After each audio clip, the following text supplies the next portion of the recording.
البثوث المباشرة أكتر مكان تقدر تعرف من خلاله شخصية المشهور الحقيقية من غير مونتاج ولا حتى قرض، وبرضه كمان هو أكتر مكان بتحصل فيه حاجات غريبة. فعلشان كده في مقطع النهاردة هنتكلم فيه عن أكتر ستريمر انشهر الفترة الأخيرة وهو ميلستروي، وهنعرف مع بعض حياته والحاجات الغريبة التانية اللي هو بيعملها وليه المشاهير دي كلها اتكلمت عنه وحقيقة اللي بيحصل في بثوثه المباشرة. وكمان الأهم من كل ده هو ليه احنا بنشوف ميلستروي باستمرار في كل مكان على السوشيال ميديا. فأنا حابب تعرف كل ده، خليك معايا لآخر المقطع. السلام عليكم، ويلكم باك تو ماي شانل. معكم دراكسلر، جات لكم فيديو جديد. عندي ليكم مفاجأة. من بعد ما نزلت لكم الفيديو بتاع ميلستروي وقلت لكم في النهايه لو وصلت المقطع ده ل 10000 لايك هعمل لكم جزء تاني، بسم الله ما شاء الله يا جماعه المقطع عدى اكتر من 30000 لايك، وحرفيا لو جبنا الكومنتات كلها اللي بتيجي عندي في الشانل هنلاقي اكتر من 90% منها عباره عن عملنا المقطع عن ميلستروي، اتكلم عن ميلستروي الجزء الثاني. هو ليه الجزء الثاني من ميلستروي لسه ما نزلش؟ وكتير جدا من الكومنتات اللي زي كده. فعلشان كده في مقطع النهارده هكلمكم فيه عن الجزء الثاني من قصه ميلستروي وعن الحاجات الغريبه جدا اللي بيعملها بالتفصيل على عكس الجزء الاول. فمن غير ما نرغي ونتكلم كتير، بالمقدمه كوبايه القهوه او النسكافيه بتاعتك او اي سناكس انت بتحبها، مكان هادي وسماعتك، وتعالى ركز معايا بقصه مقطع النهارده.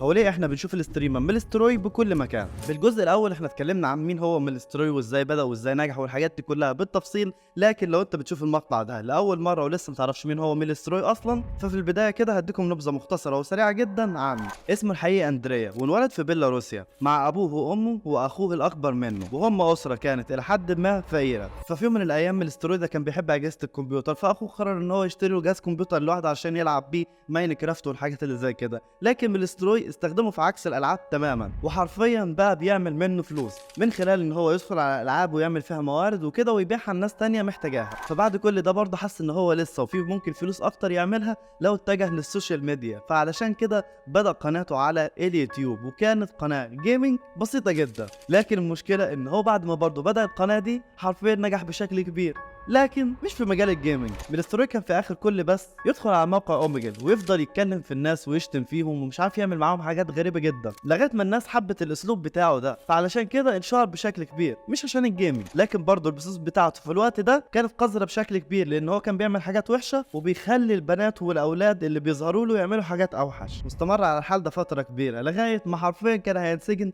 بسبب البثوث اللي هو بيعملها دي، لان البنات اللي كانت فيها اللي كان سنهم تحت السن القانوني يعتبر كانوا اطفال، وهو كان بيجبرهم ان هم يعملوا كده في البثوث بتاعته وبينشرها. فبسبب كل ده الشرطه اتدخلت وكانت تقبض عليه وتسجنه، لكنه هرب في البدايه وبعدين قدروا ان هم يقبضوا عليه، لكن المحكمه ما سجنتهوش، وتقريبا على حد علمي لان في الفتره دي برضه هو كان عنده 17 سنه، فعلشان كده ما انسجنش. بس الغريب ان هو بعد ما رجع تاني حرفيا هو رجع اقذر من الاول، حتى بعد ما انحظر نهائيا من اليوتيوب بسبب الفيديوهات والبثوث اللي هو كان بيعملها.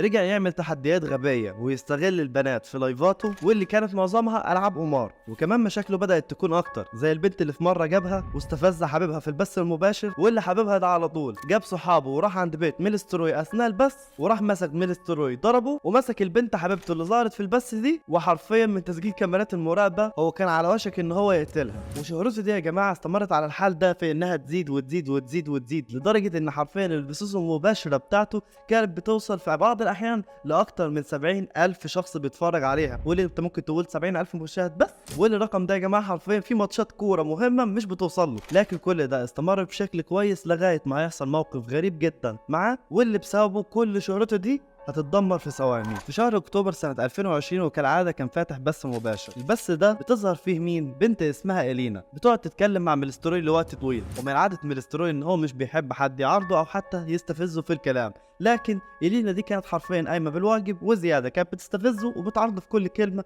هو يقولها، لغايه ما فجأة كده بنشوف ميلستروي بيتعصب وحرفيا بيمسك راسها وبيخليها هي والترابيزة حرفيا حاجة واحدة. فالمهم حرفيا هو بعد ما عمل كده شهرته قلت بشكل كبير جدا، وحتى عدد المتابعين اللي كنت بقول لكم عليه اللي بيشاهدوه في البث المباشر اللي كان بيوصل في بعض الأحيان ل70000 متابع حرفيا اتحول ل 10000 متابع بس، وأكتر من كده كمان بيقلوا. فده يثبت لنا قد إيه الناس في الفترة دي كرهته ومبقتش حتى تشاهد البثوث المباشرة بتاعته. لكن تعالوا بس أعرفكم هو عمل إيه علشان يرجع الشهرة بتاعته دي من تاني.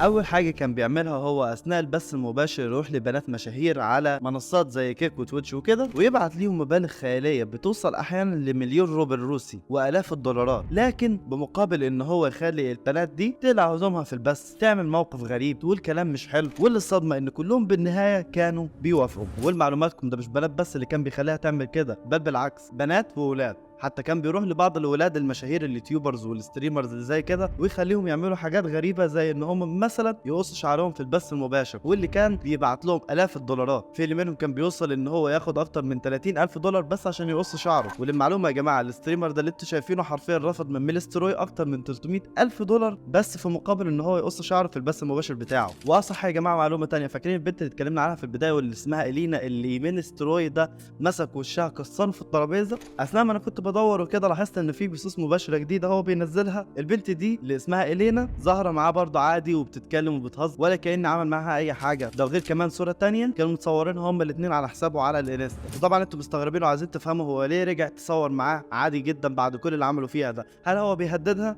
لا، هعرفكم ثانيه واحده هي ليه عملت كده ورجعت تصور معاه.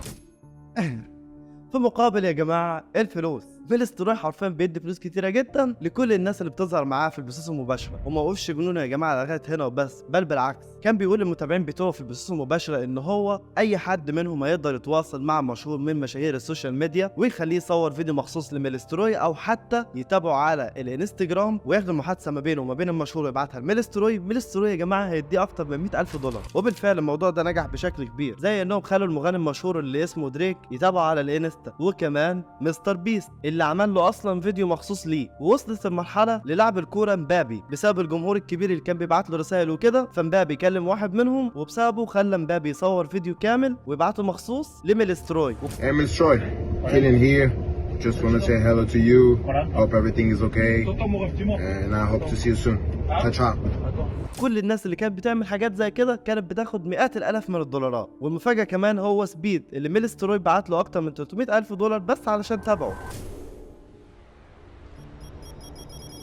والرابر اللي انتوا شايفينه ده هو يعتبر اشهر رابر موجود في روسيا. ميلستروي قبل كده حاول ان هو يكلمه اكتر من مره علشان يظهر معاه في البثوث المباشره بتاعته، لكن الرابر ده بحكم شغله وبحكم شهرته كان بيرفض تماما ان هو يطلع مع ميلستروي في البثوث المباشره بتاعته. فتعالوا بس اوريكم الفيديو الجاي علشان تعرفوا من خلاله ميلستروي عمل ايه علشان يجيب الرابر ده في البثوث المباشره بتاعته.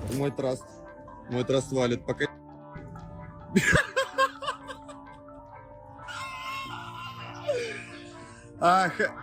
I'm not going.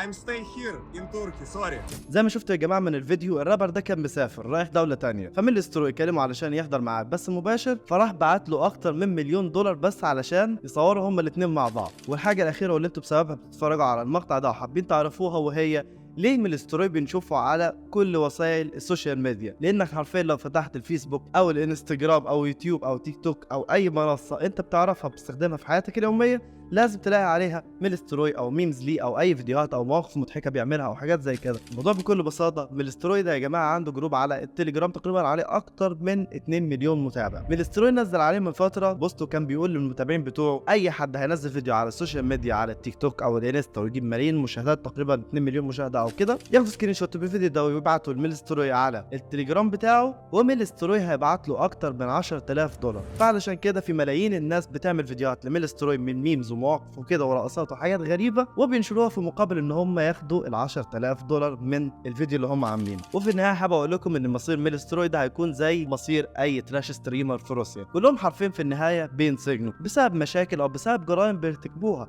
وابسط الامثله رافلي اللي اتكلمنا عنه قبل كده اللي قتل زوجته في البث المباشر بس عشان الفلوس. فحرفيا حابب اقول لكم ان هيجي اليوم من الايام اللي هعمل فيه مقطع زي اللي انتوا شايفينه ده وهكلمكم عن الجريمه اللي عملها ميلستروي واللي بسببها هينسجن طول عمره. وما تنسوش ده فيديو جامد جدا، اليوتيوب بيقول لك ادخل اتفرج عليه.